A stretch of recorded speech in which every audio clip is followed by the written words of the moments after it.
Hey guys, it's me, Mr. 250, and welcome back to 999. I'm really excited. So what we're going to be doing today is we are going to go through the final ending. At least I'm assuming this is what I've been told. We're going to be going through the final ending of 999, the true ending as it were. And a few things I wanted to get out of the way. First off, we'll be taking a particular path, and I have a few more things to show you guys, but other than that, we're going to try to get through this as quickly as possible, so we have as much time of the episode left for actual new stuff. And just so you know, we also are going to door 7, which I believe was the operating room. That's the way we will be going this time. So we're going to start now, and I will see you guys in a bit. Okay, so for our first decision that we need to make to get the final ending is we have to start about going through door 4. And there'll be a few things we do beyond door 4 before the next door decision that we also have to do. Which, interestingly enough, include... well, I'll tell you when I get to them, just to not spoil the surprise, but you can probably guess them. But we will go door 4, and we'll be right back. Okay, so here, we're going to have June tell us about the Titanic.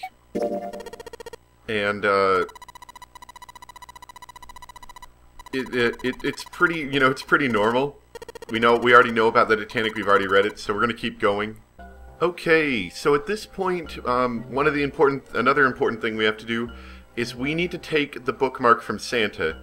If you remember, at this point he's like, I found this bookmark and I hate it. And it's like, okay, I'll take it. And Junpei take it, and he's like, why shouldn't he? It's just a bookmark, right? And he's like, I hate happy things and stuff. So anyway, we're going to keep going beyond that. Well, we would keep going beyond that, but there is another little option we can talk to him about here, which is the stock market. And we actually haven't talked to him about this yet, so I'm kind of interested in what he means. And, you know, this is stemming from the generic Uplay, which is, of course, Junpei doesn't know what he means. He thought it meant gambling, but maybe Junpei thinks he meant the stock market. You mean like the stock market? Nah, that's not what I mean. Why the heck would you think that? I mean, yeah, I do stocks too, but this last statement, more or less thrown away by Santa, got Junpei very much by surprise. You? A stockbroker? Yeah. Got a problem with that? No, you just don't look the type. What Junpei didn't say, of course, was that he didn't think Santa looked smart enough to be a stockbroker. Man, that stuff's just like gambling, you know? All you gotta do is bet on the winning horse. Nothing that hard about it. You sure sound pretty confident. So, are you betting on winning horses? Of course I am. You remember a couple of years back when the stock for Cradle Pharmaceutical, this Cradle Pharmaceutical yet again, shot through the roof? Stacked a few bills over that, if I do say so myself. Uh-huh was all Junpei could think of. He'd never even heard of Cradle Pharmaceutical, which is kind of humorous, all things considered. Fortunately, he was saved quickly from further embarrassment. Hey, how long are you going to stand around wasting time? Stop screwing around.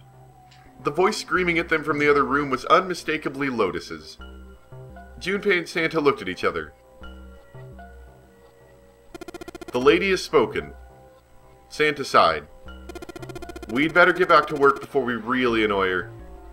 I don't want her beating me up. She already did. And with that, Santa walked off slowly. Wait! We weren't done!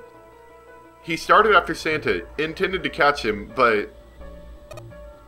Lotus appeared from the next room, blocking his path. Her posture suggested she was not about to let him pass. There was nothing for it. He had lost. Okay. I'll get back to work. Her glare suggested any other choice would have not ended pleasantly for him. Junpei mumbled to himself under his breath and went back to his search. And there you go. So that was another little dialogue option. I don't think that one in particular was important for going forward, but that was a new dialogue option that we hadn't seen yet, which is cool, and I'll give it that. But anyway, we're going to keep going to the next decision. Okay, so we're back at this decision we can make again. This one I don't believe is important to getting the true ending. but it is a unique bit of dialogue that's interesting. So let's instead of getting it wrong immediately, like I did last time, or, you know, the first time that we played, let's get it right, just to see if, what happens. Maybe a dog? See, you've got the head here, and these are the front paws. And these are the back paws. Junpei traced the black contours. And there you go, you do have a dog. See? Ah, I see it. I guess you've got a point. Santa, despite his confident aloofness, was clearly impressed. Junpei glanced over at Lotus. She looked stunned. How did you know? You're right. I didn't think you would have been able to guess that. For a brief moment, Junpei felt a swell of pride. So, now we know what it's a picture of, but I don't see how that helps us. Lotus nodded and began to speak. And that's the end of that. This is old dialogue again. But it is interesting, just think about it for a moment if you will, that Junpei was able to guess it correctly, and she didn't think he would. That almost seems like what they're talking about right now, the telepathy, or the something field, like what was it? Something field? I can't even remember it anymore. Oh, it just said it. Morphogenic field, I believe, is what it said. It is interesting, and it almost seems to support that. I mean, I know it's sort of breaking the fourth wall that me as the player, I know what it is, so I can say it correctly. But in terms of Junpei knowing it, it almost seems like breaking the fourth wall. It almost seems like that morphogenic field, just a little bit. And that's kind of cool. I know it's just sort of like it's skewed by the fact that I as a player made that decision, but it's still kind of cool. And we're going to continue forward from here. So apparently there's some interesting dialogue if you search the whetstone while in the freezer, which I haven't used to sharpen the knife yet. Hey, what are you looking for, Junpei? Oh, I was just wondering if I could sharpen this on something. Not one, on. Why are you doing that? We don't have time for this crap. Let's try and find a way out of here first. And then if we combine them, maybe I'll use the whetstone to sharpen the knife. The blade of the knife is getting sharper by the second. I should be able to cut something pretty good with this. Now let's search the knife. Hey guys, take a look at this! Ta-da! The knife! Well, I guess the cold finally got to him. Jumpy, you're scaring me! It's really hard. It's frozen stiff. Hey, June, can you say that again? Eh? Say it again. It's really hard. Again. It's really hard. Thanks. Something wrong, Junpei? Your face is bright red. Nothing, I'm fine. If it's that hard, you can probably use it as a hammer. Yeah, good point. Maybe we can use it to break something. Okay, so here's another decision that apparently is actually kind of important for figuring out information and in turn giving us the final ending. So whenever they're talking about, you know, it's kind of weird that this can turn straight from solid to a gas and then bypass the liquid stage. And it did strike Junpei as rather odd. But we've already seen all this, so we're going to keep skipping. So I guess you managed to sharpen the knife, Junpei. Who are you going to stab with that? No one. You could probably cut something soft with that. Like a person. Okay. So I accidentally screwed up the decision of choosing door 7. I accidentally chose door 3. But the good news is we get a second opportunity right here to make our door choice, and we're gonna go with door 7. Okay, fine. I'll go with door 7. Okay, so 7. Yeah. Alright then, that means June's gotta go through 8. Huh? Why? June's face was blank and confused. Santa muttered to himself and turned to Junpei. Junpei, you figured it out, right? Can you explain it to her? Junpei chose his words carefully. When Junpei finally finished, June looked as though she were about to cry. Oh no. You're saying we aren't going to see each other again for a long time? Junpei felt just as June did. He wanted to be at her side through whatever trials they were preparing to face. But he knew that if they were to survive, he had to swallow his feelings. In order for the six of them to move forward, he and June had to be separated. He looked at June. He was scared to lose her, but he swallowed, steeled his resolve, and did his best to smile. Hey, come on, you're making it sound like we're never going to see each other again. We gotta split up, but only for a while. This is just like when we went into the door 4 and 5. We got split up then too, but we all met back up. I bet 7 or 8 are just like that. You mean they're connected? Yeah, probably. We've kind of already seen this before. I'm sure they're gonna connect somewhere. Why? What makes you think so? If they don't connect, neither team can get through door 9. Which I was actually thinking. I was thinking just this. Because, I was thinking back while we were skipping. I have a lot of time to think while we're skipping, like about half an hour. And there was a little thing that's a little peculiar to me right now. One thing being, think back to the axe ending. That was the ending where the other team, that wasn't us, when we went through door 1 and they went through door 6, they said, hey, we found door 9. And we're like, oh my gosh, let's all go to door 9. And then Clover's like, well, you know, there's only, you know, we won't all be able to get out. We'll have to get through door, we'll end up having to get through door, whatever, 2 possibly. Maybe we can find an exit there. Which, you know, she ended up killing everyone in there.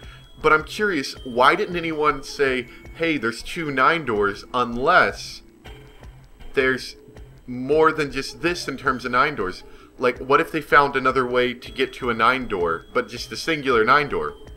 That seems suspicious to me. And then, as an extra thing, I noticed, you know how when Clover, I mean, she was just trying to convince Junpei, obviously, but when Clover was trying to get Junpei to go with her, she's like, hey, I've got the number 0 bracelet. If you combine our numbers together, we can get through the 9 door. And then she kills him. But afterwards, you assume she probably tries to get off the ship herself. I wonder if she had trouble with that number 0 bracelet since it was actually a 6. Because she would have probably had quite a bit of trouble trying to get through that door and not understanding why, I imagine. Considering that I don't believe she ever had to deal with hexadecimal herself. And then as a third thing, of course this is fairly obvious, whenever A said to Clover while they were waiting for them to get back from the elevator, he's like, hey, I needed to show you something. And Junpei's like, oh, why not me? And he's like, well, I'll show you it later once I show her. He's probably just out killing her, taking her bracelet, and then trying to get through the 9 door himself, I bet. Just an idea. I'm pretty sure that's right, considering their responses to things before. But we're gonna keep going from here. And we've already read all of this. It won't let me skip it because it's probably just filed under like a new pathway we haven't taken, but they probably just copied the text. Because it's very similar to when we went through the 8 door and she went through the 7 door. Except for instead, it's, you know, we're not going through the same doors, but it's still the same feeling of we're separating. Okay, I think we're at a point now where the conversation might actually change a little bit. At Santa's command, the group split and headed for their respective doors. Clover, 7, and Junpei walked through door 7. Ah, so we get to be with Clover again. Which is going to be great, because Clover's crazy. 7's cool, I like 7. Santa, Lotus, and June headed for door 8. Keep in mind Ace is passed out on the floor. For a long moment, they stood in front of the door. 7 took a deep breath. You guys ready? Yeah. Yes? Okay, let's go.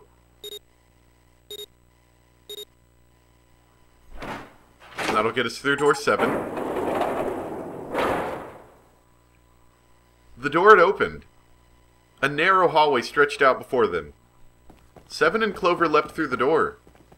The moment they did, their bracelets beeped. The detonators in the bracelets had been activated. Junpei stepped forward to follow them, but as he was about to step over the threshold, he stopped. He looked to his right, towards door 8, and then somebody's going to yank him in. She turned and looked towards him. Their eyes met. They nodded. Their farewell took almost 1.5 seconds, and then he got yanked in by who? Probably 7, I imagine. He's a pretty big guy. He can do that real easy. He heard the sound of the numbered door slam shut behind him. His bracelet gave a cold electronic beep. Only 81 seconds left. No time to waste, guys. Let's get moving. Santa led the way down the hallway. Junpei and Clover followed him as fast as they could. After what seemed like far more than 81 seconds, they reached the end of the hall. To the left of a wooden door, they found the dead. Better scan out quick. There was no time to rest or catch their breath. Were they always blue? I thought they were black. This one's different looking.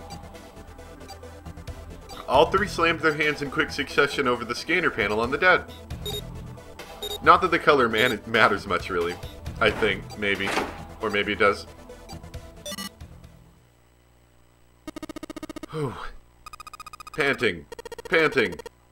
Still trying to catch his breath, Seven leaned heavily against the wall. It stopped. It stopped. His smile seemed forced and a little crooked. This is the second time we've gone through one of these numbered doors, but you never really get used to it. He stood up straight, no longer out of breath, and wiped some of the sweat from his head and neck. Clover smirked at him. I would have thought a guy your size would have bigger balls than that. What? What did you just say? Say it again, I dare you. You have no... You want to die? I'd like to see you try. You brat. Alright, let's go. Why are we getting into fight here? Clover, what the heck is wrong with you, jerk? Hey, calm down, guys. This isn't the time for, this. It's not going to do us any good. Gosh. Junpei sighed. Sometimes he wondered if the doors and the puzzles were really the greatest challenge they faced. I doubt it. I'd really say the other people in the game are bigger challenges. Like, the doors and the puzzles stay the same no matter what. But the people change. They can change and they can be deceptive. The puzzles, despite seeming like they might be deceptive, are just maybe interpreted differently. Wait here for a minute, alright? I'm gonna go see if there's any other doors. They didn't respond, but Junpei wasn't in the mood for a conversation anyway. So what do we have here? First he examined the inner part of the numbered door. It was, of course, shut tight.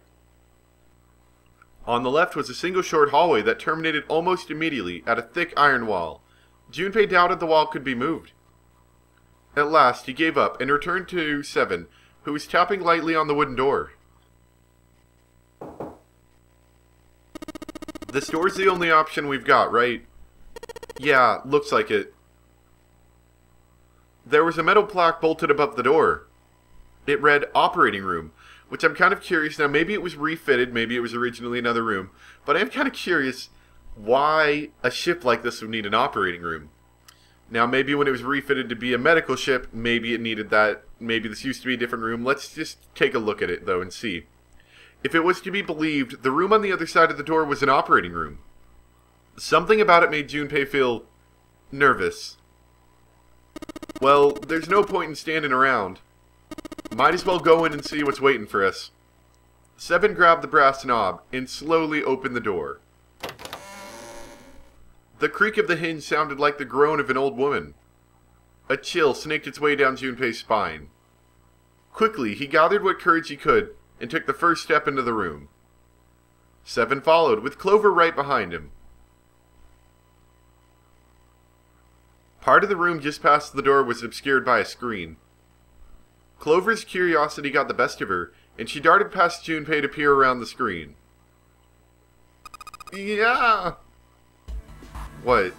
Her scream nearly blew out Junpei's eardrums. He and Seven ran towards Clover to see what had frightened her. They rounded the screen, and the cause of her outburst was immediately clear. What is this? Is this a corpse? It was something that looked kind of like a human, lying across some sort of bed. No, not a bed. An operating table. The table sat on a rusty steel lift, and a cluster of bright operating lights shone down on it from the ceiling. Slowly they approached. As they got closer to the body, it became clear that it wasn't a body at all. What the heck? That's just a huge doll or something.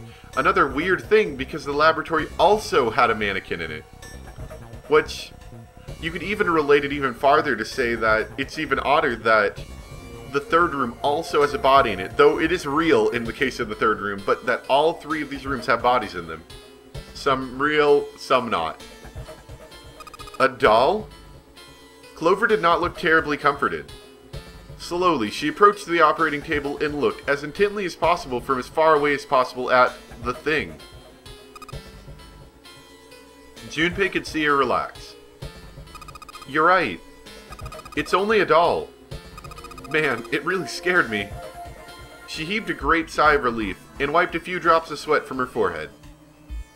Seven smirked. Heh, well, I guess it would have been weird if you actually had any balls. Shut it. Don't you start with me, fatty. Oh, what's this? You want a piece of me, short stuff? Yeah, bring it on, you whale. Hey, guys, not again, okay? Seriously, knock it off. Junpei sighed and shook his head. I wonder why they're so, like, fighty at each other, because up until now we haven't really had conflict like this. I guess Lotus and he had a little bit of conflict at one point, but not like this. Not that didn't immediately result in someone getting stabbed. Anyway, it looks like he's got something the two of you could stand to have a little more of. I'm talking about a heart. Huh? Oh, this? You mean on his chest? Yeah. It was set a little higher than normal for a human body, but from the shape of the organ, there could be no doubt that it was a heart. Why would there be a heart in a doll? I don't think it's a doll. You think maybe it's like a medical mannequin or something? Or maybe it's got a more personal uses. Seven's grin was more than a little perverted. Clover glared at him. Anyway, how about we take a look around this place? Let's go. Okay. Sure thing. Alright, so let's take a look around this room. It's a very odd room, like, it definitely seems like it was refitted. This doesn't look like it was originally set up to be a medical room. So, I'm okay with it, with the fact that it doesn't look completely normal. So, let's just start looking. Let's look at the body. These dolls are really creepy, you know. Hey, it says something here. John? You think that's this doll's name? Maybe. This thing is creepy. I wonder why it's on the bed. Hey, I wonder what this thing is. It says kg on the display. Like kilogram? You think maybe it's a scale? Do we not look at it any closer? Okay, huh? There's some sort of lid on this thing. Well, why don't you try opening it? Can't. There's no handle. I can't get under it with my nails either. So maybe we need to get a handle or... I think this bed is actually a scale of some sort. Maybe we need to put enough weight on it. I don't know. An operating table. Do you think old operating tables looked like this? I have no idea. Okay, so we have a variety of medical instruments here. What stands out are the scissors. Kosher forceps. Okay, maybe... Okay, these aren't scissors. These are actually forceps. Now, what does kosher mean? Are those scissors? They look kind of funny. No, that's probably a pair of kosher forceps. Surgeons use them during operations. They can hold blood vessels shut and keep tissue out of the way. Are these like forceps that lock? Is that what they are? We can use it to pull stuff out of small holes or something like that. Okay. Well, I guess that's useful for something. A bunch of surgical tools. Okay, so I guess none of it's useful anymore. Now, what's under this? Ugh. A mannequin head and arm. Another medical mannequin? From the looks of it, this one's a chick. She has a name too. Lucy. Poor thing. Looks like Miss Lucy only has a head and a left arm. Maybe we're supposed to gather all her parts? Possibly. This bed doesn't look very comfortable. Well, it's not meant for comfort, it's meant to operate on. Keep you from moving. There's a pipe going outside. Okay, anything special about the pipe? Not really. Hey, I know! Let's go through that pipe and escape! Junpei loves these pipes. Are you nuts? What's wrong with you? Junpei, are you flexible like an octopus or something? Interesting. Does he have anything else to say about the pipe? There's a pipe going outside. Since we're not octopi, we can't go through that. There's a pipe going outside. I don't think so anymore. Whoops. Okay, what about the boil? Is it a boiler or an iron, like, furnace? It's got these short iron legs. Maybe it's a heater. Yeah, that's what I meant. Not iron furnace. There's nothing inside of it. Well, I'm sure we could put something in it if we needed to. So we have a fake chest here. This thing looks creepy. It's like a massive flesh. Yeah, ew, that's gross. This is the chest. It's a woman's chest. The heart's gone, but it's pretty hot. If that kind of thing turns you on, Seven, you're a real creepo. Ugh. Well, let's go put it on the thing, if we can. An old hard bed. Maybe not. Maybe we need to collect more pieces. Or maybe we need to find the heart bit. There are a whole bunch of bottles on the shelves. Maybe we could get some medicine here that would help, June. That could be helpful. They all look like medicine. They've all got labels, but they're all big medical words that I don't understand. Okay. Maybe you're supposed to heat something like that gauze to kill the bacteria? There's a boiling thing over there. There's nothing on the lid or in the drawers. Like a sterilizer for sterilizing things? The drawer's empty. Yeah, nothing there. There's a lot of different kinds of medication. It's hard to tell them apart. Now, let's see what's over here. It says preparation room. It's locked, so maybe we need a key. We can probably find the key if we look some more. Let's look somewhere else. Okay?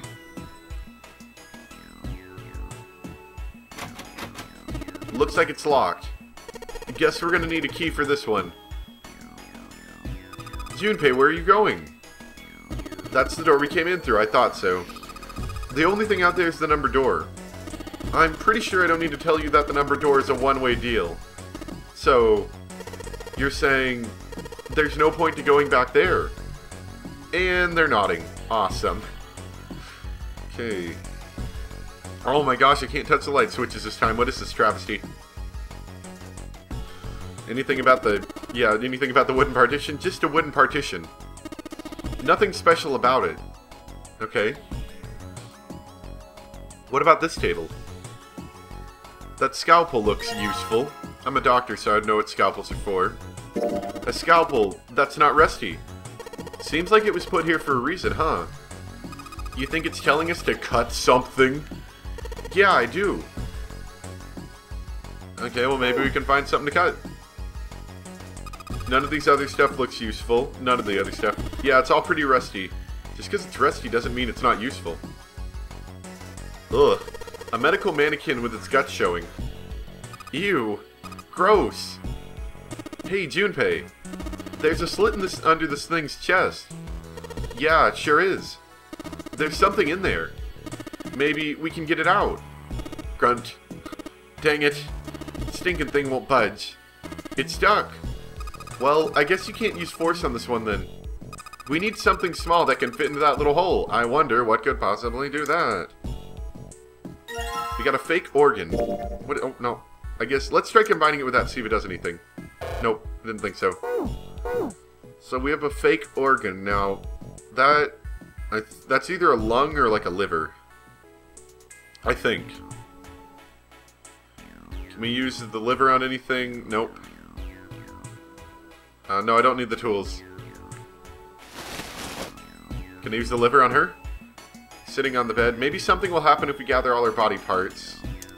I clicked on the thing on the bed last time. Let's click on her face with this. Lucy's head and left arm are sitting on the bed. Maybe something will happen if we gather all her body parts. Okay. Maybe not.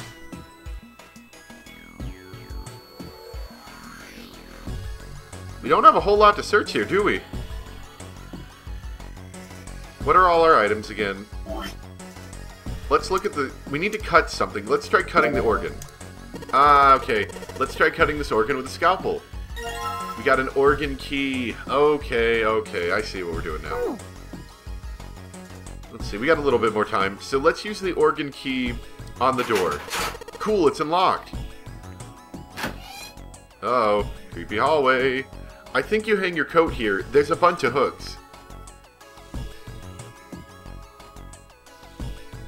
It's like a preparation room of some sort. Odd. Okay, and since we are at new stuff, obviously I can't skip forward like I did before. But there's a few more things that we have to do next time. We have to talk. There'll be conversations that happen with Ace and with Clover that we have to address next time, and we're going to be doing that. Then we'll be heading for the number 6 door, I believe, or no, the number 1 door. Heading for the number 1 door, and then we'll have some unique dialogue there because of the decisions that we made here. So, this is where we will start from next time. I hope you guys enjoyed. Thanks for watching. And get prepared for the final ending. And apparently, I've enjoyed the game thus far, but apparently it gets even better. So, tune in next time, and we'll get to see where we go. Bye!